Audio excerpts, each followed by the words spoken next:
10 colleges a year. We disallow them. We used to allow them to take in foreign students. We disallow them to take in foreign students because they breached some of the procedures. Now, how do politicians regain public trust? This is a very difficult question, my brother. It depends on the public law. You see, the funny thing about public perception on politics is like this. If an MP from Barisan Nasional behave unparliamentarily in parliament, he is considered a bad MP because you are in government. You shouldn't be doing that. But if his opposite on the other side of the house do the same thing, then some people in the public may say, "Hey, it's okay lah." Because I used to ask people, "Hey, why is it that you criticize my MP for saying bad words in parliament, but you didn't say the same thing, you didn't criticize the same MP, I mean the MPs from opposition for saying the same thing?" And he said, "Dave, look, you are government." So I said, "Okay, I want your vote. I take your I take your point." I mean, people tend to look at things differently. But having said that, I agree with you that politicians, that's why I talk about integrity in the first place. Yeah. We need to practice, we need to live integrity in our way of doing things. Hopefully, people will trust us.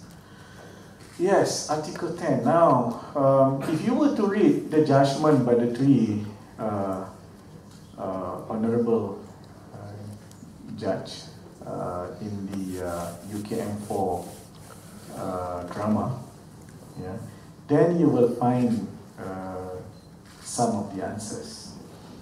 But I don't think any of the judges were actually relating to Article 10, 3 and 4. They were relating to the Article 10, 1 and 2, simply because I think UKM4 brought to the attention of the court on that issue, on public disorder.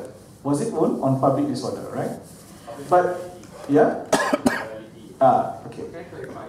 I think Justice Lau obtained the dissenting judge. The dissenting judge looked at 3 and 4, yeah. But my answer to that would be like this. Okay, I know that because of 3 and 4, there can be limitation. ALKU came out from that.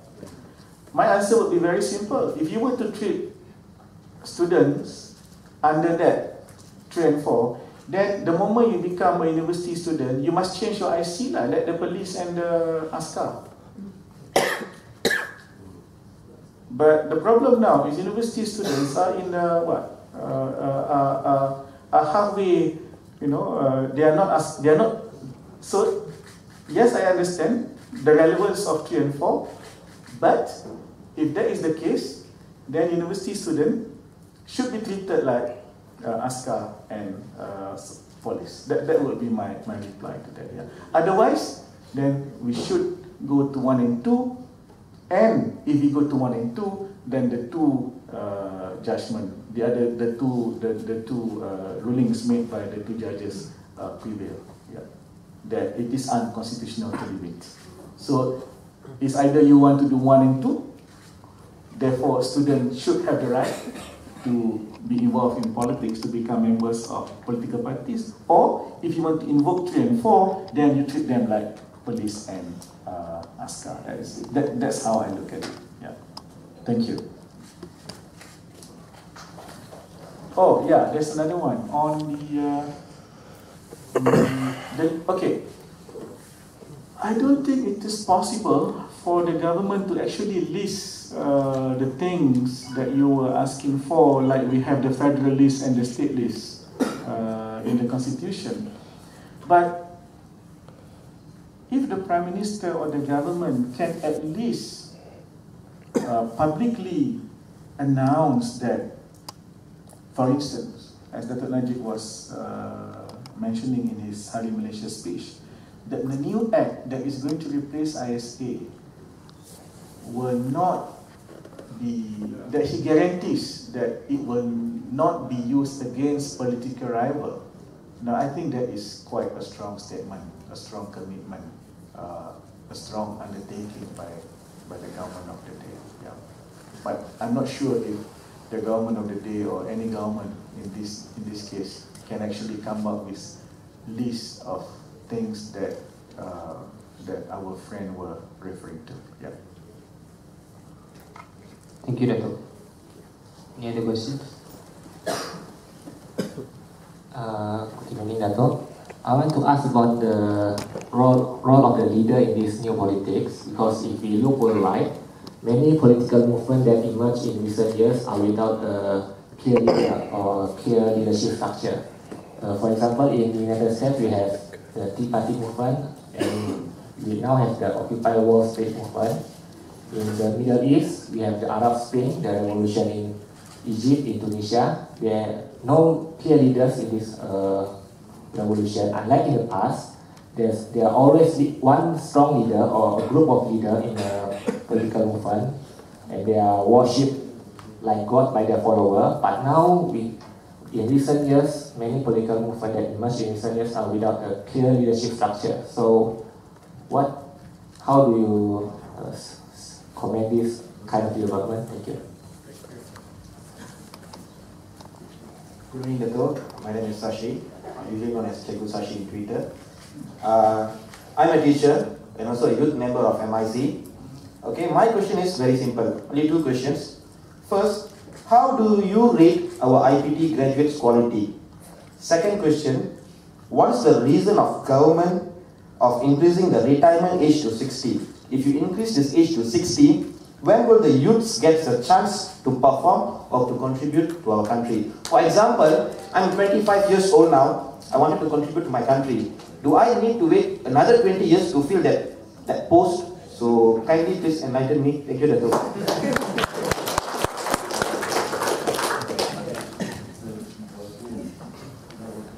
If you were to stand for election in this room, you would definitely win. Can I answer the last question first and go to the easier one first, the difficult one later? Hopefully then the bell will ring, end of class. That's it. The 60 years as a retirement age, okay. I mean, there was some discussion before.